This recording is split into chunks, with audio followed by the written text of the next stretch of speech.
Oculto tras los muros sagrados de piedra del Vaticano, no solo se alza un símbolo de fe y poder, también se esconden secretos enterrados durante siglos.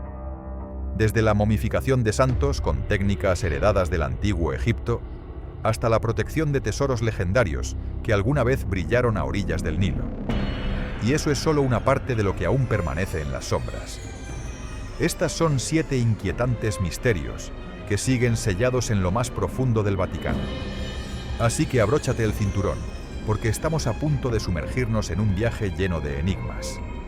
Pero antes, dicen que tendrás una suerte increíble si le das a me gusta y te suscribes antes de que termine este vídeo.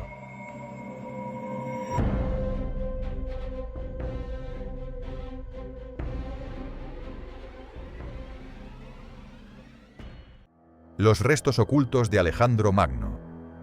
Durante más de 2000 años, generaciones enteras han intentado resolver uno de los mayores enigmas de la historia antigua: el funeral y el paradero final de Alejandro Magno. A pesar de incontables búsquedas y cientos de teorías, su tumba jamás ha sido descubierta. Pero según una hipótesis tan extraña como atrevida, la respuesta no estaría enterrada bajo las arenas de Egipto, ni entre las ruinas de Alejandría. En su lugar, podría estar discretamente oculta en el corazón de Venecia, dentro de una basílica católica, venerada bajo el nombre de un santo cristiano. Según esta teoría, tras la muerte de Alejandro en el año 323 a.C., su cuerpo fue llevado a Alejandría, una ciudad que durante siglos se convirtió en lugar de peregrinación para reyes y emperadores. Pero con el paso del tiempo, y tras sucesivas oleadas de caos histórico, su cuerpo habría sido robado por un mercader veneciano y llevado de contrabando a Italia. Y en un sorprendente caso de identidad equivocada, esos restos habrían sido declarados como los de San Marcos el Evangelista, y finalmente consagrados en la Basílica de San Marcos, en Venecia. La historia, muchas veces, está marcada por ausencias difíciles de explicar. Que el cuerpo de Alejandro desapareciera por completo del registro histórico es algo que muchos expertos se resisten a aceptar. Durante siglos se conocía la ubicación de su tumba, un lugar que fue visitado por figuras tan importantes como Julio César y Augusto. Y sin embargo, en apenas unas generaciones, toda pista se desvaneció, como si alguien hubiese querido borrar su rastro a propósito. Si la momia que yace en la Basílica de San Marcos pertenece realmente a Alejandro, no estaríamos ante un simple error de identidad, sino frente a un encubrimiento a escala global, de proporciones históricas. Y si esta teoría es cierta, entonces durante cientos de años, miles de fieles habrían rezado sin saberlo, no ante el cuerpo de un misionero cristiano, sino ante el de un emperador que un día incendió el mundo con su ambición y su sed de gloria. La teoría de Horus. A lo largo de la historia de la humanidad, los relatos religiosos han sido la base sobre la que se ha construido la cultura y la moral. Pero en ocasiones, esas mismas historias nos sorprenden con similitudes tan inquietantes que ponen en duda todo lo que creíamos saber. Una de las teorías más controvertidas sostiene que la historia de Jesucristo podría no ser del todo única. Según esta idea, sería en realidad una reinterpretación de un relato mucho más antiguo, el del dios egipcio Horus.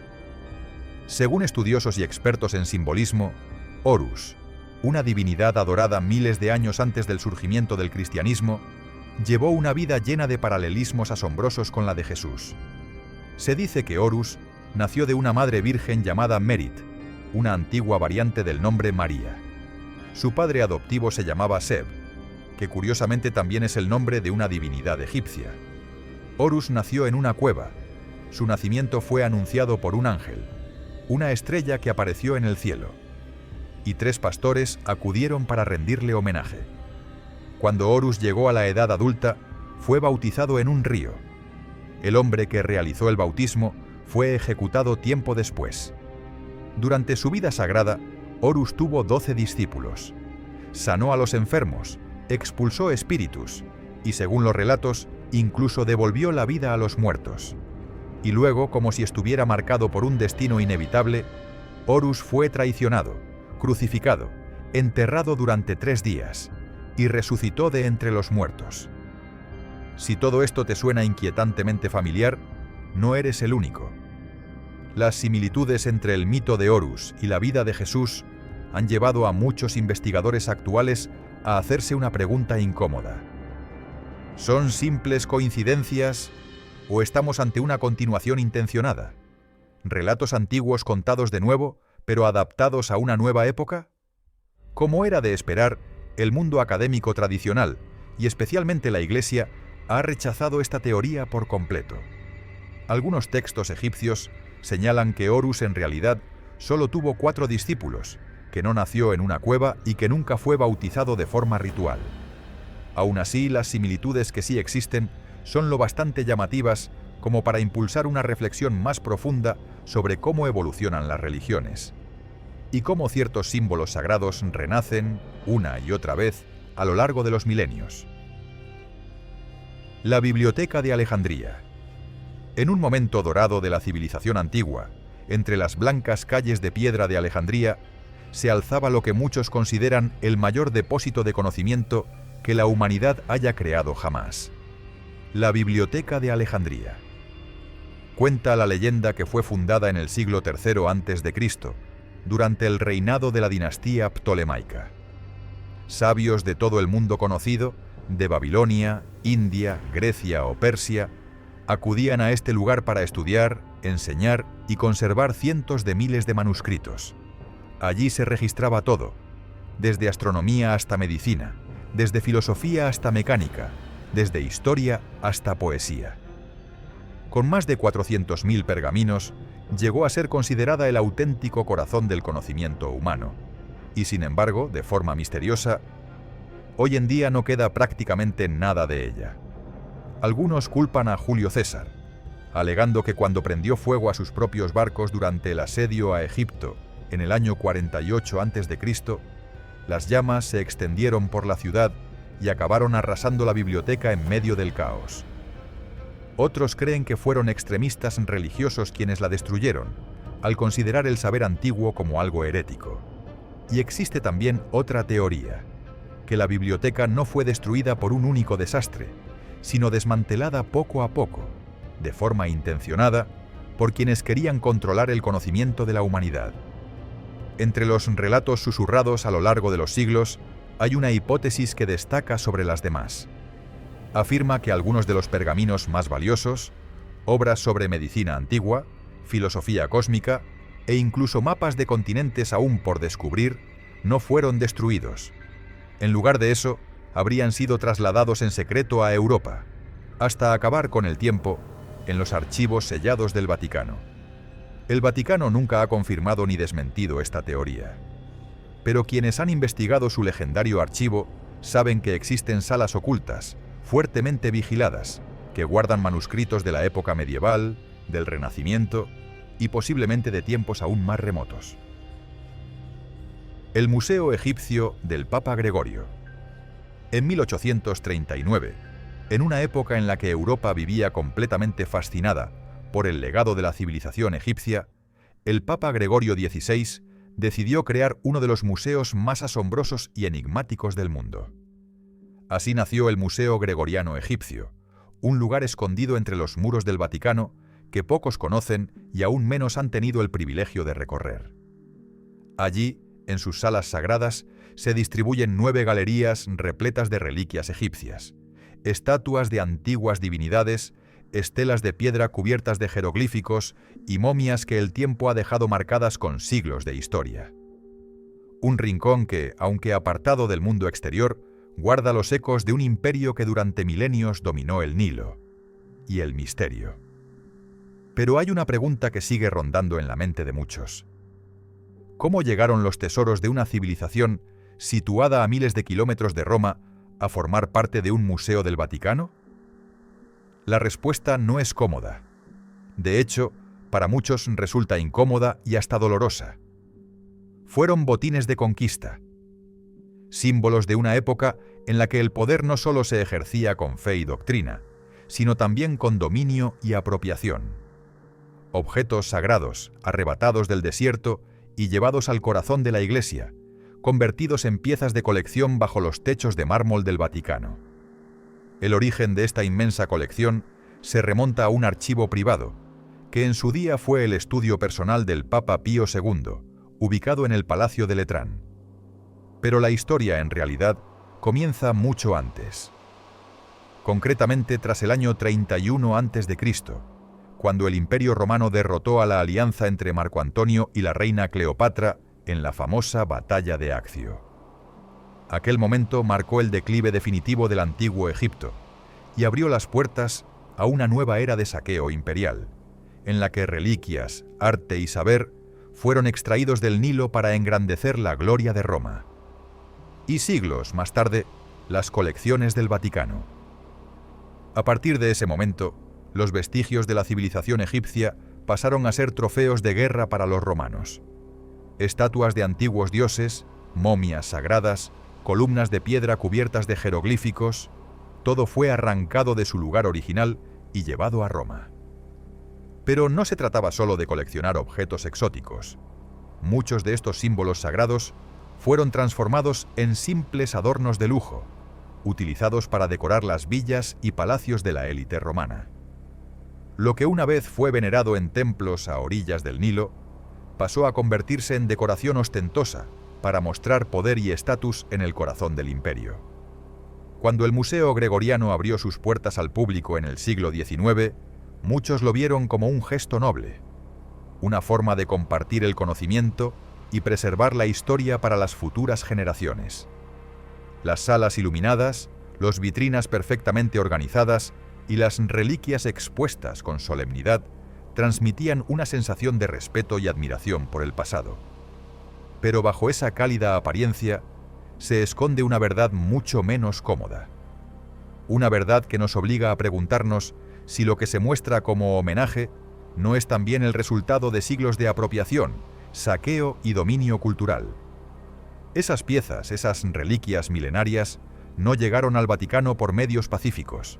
Fueron tomadas de una tierra lejana, traídas bajo el filo de la espada y la autoridad de quienes habían conquistado.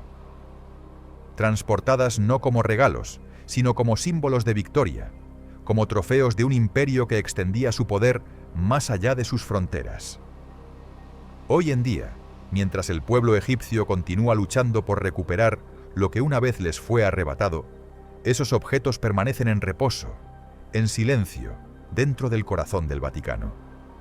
Son testigos mudos de una época en la que el saqueo se disfrazaba de protección y la apropiación cultural se justificaba en nombre de la conservación. Las enseñanzas prohibidas de Jesús. En un vertedero desolado, bajo el viento abrasador del desierto egipcio, entre restos podridos de papiros antiguos, recibos de compra de burros y registros fiscales del siglo V, los arqueólogos encontraron algo inesperado. Un manuscrito extraño, escrito en griego antiguo, con las sílabas separadas por pequeños puntos, como si estuviera diseñado para ayudar a alguien a leerlo en voz alta, tal vez en una clase básica. Pero lo verdaderamente impactante no era su forma, sino su contenido. Aquellas líneas, ocultas durante siglos entre basura y polvo, contenían palabras atribuidas a Jesús que no aparecían en ningún evangelio conocido. Un hallazgo que desafiaba directamente todo lo que la tradición había transmitido hasta entonces. Se trataba de un fragmento de un antiguo texto conocido como la Primera Apocalipsis de Santiago, una obra que fue excluida del canon bíblico y condenada durante siglos por la Iglesia como herejía.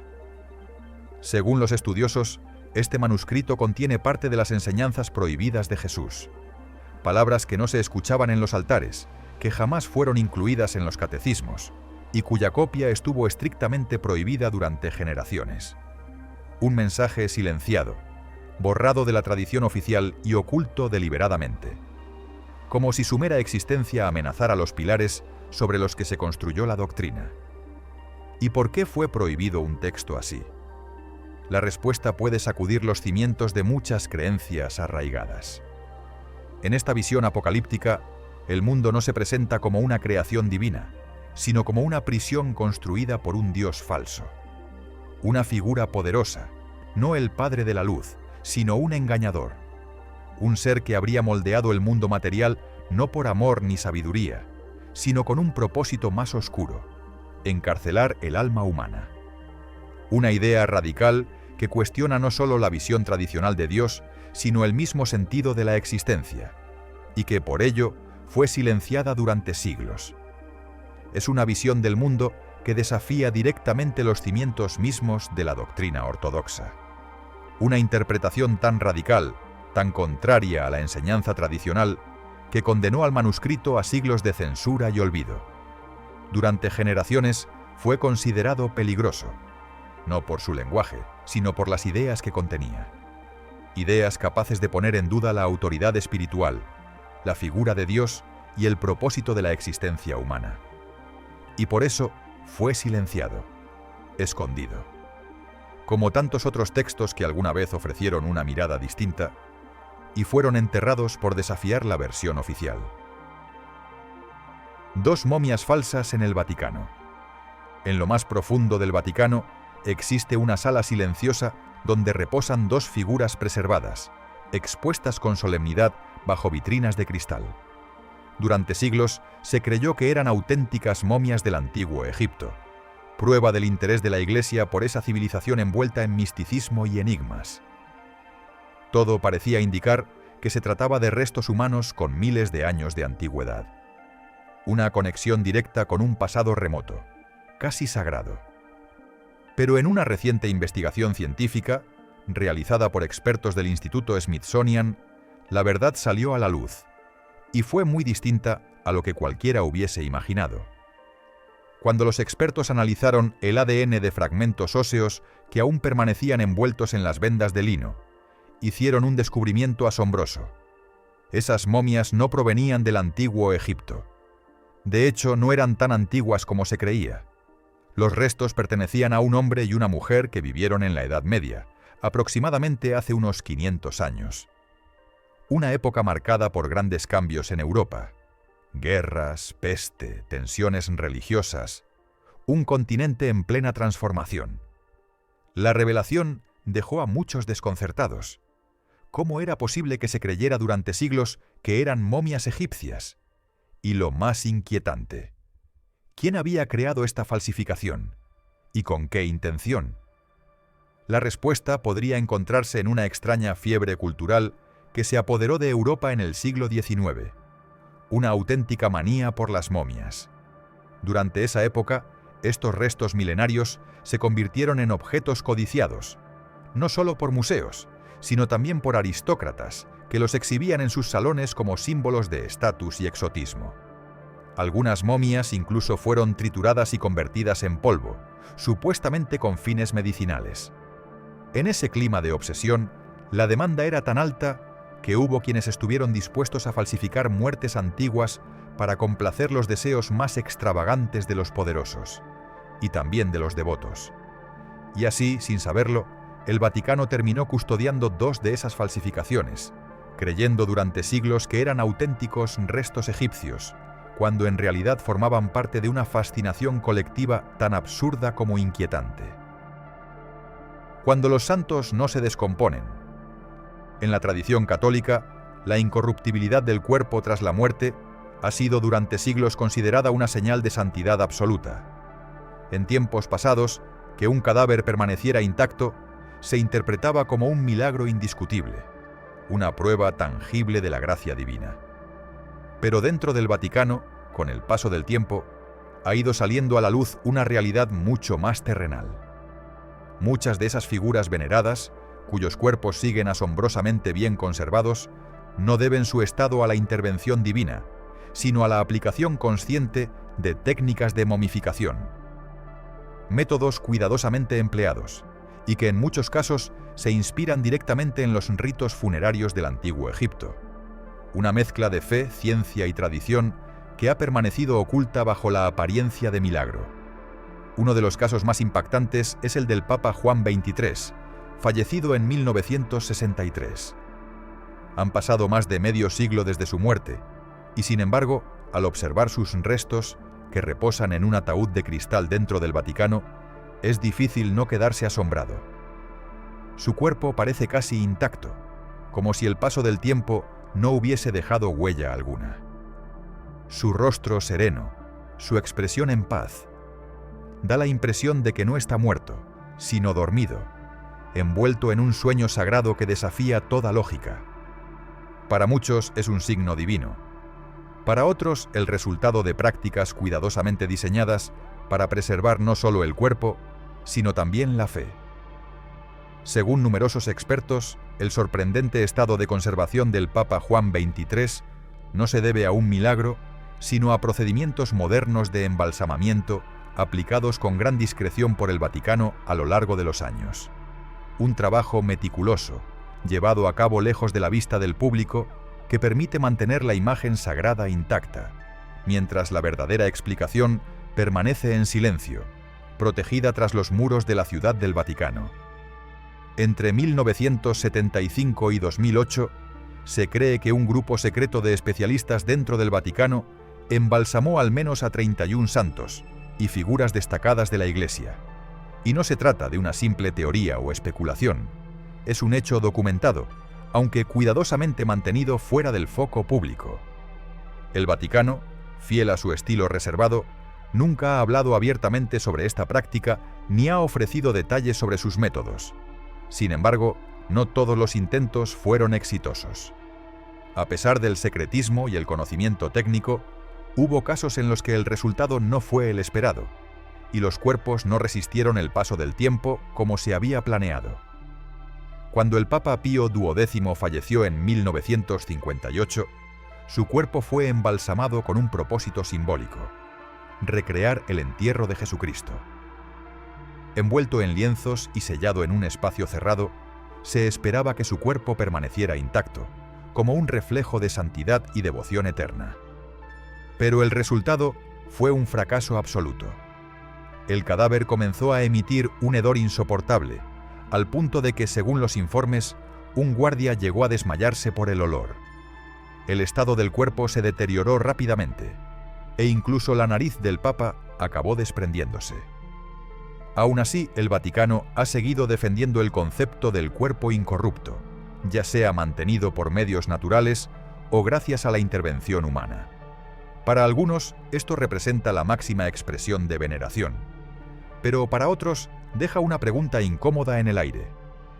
¿No es acaso una contradicción manipular la naturaleza para fabricar un símbolo de lo milagroso y con ello traicionar el espíritu mismo de la fe que se pretende honrar? Si todo lo que acabas de escuchar te ha hecho pararte a pensar y reflexionar sobre los misterios enterrados de la historia, no dudes en dejar tus impresiones en los comentarios. Y si quieres seguir explorando con nosotros verdades ocultas y relatos que casi nadie se atreve a contar, suscríbete y activa la campanita para no perderte nada. Nos vemos en la próxima historia.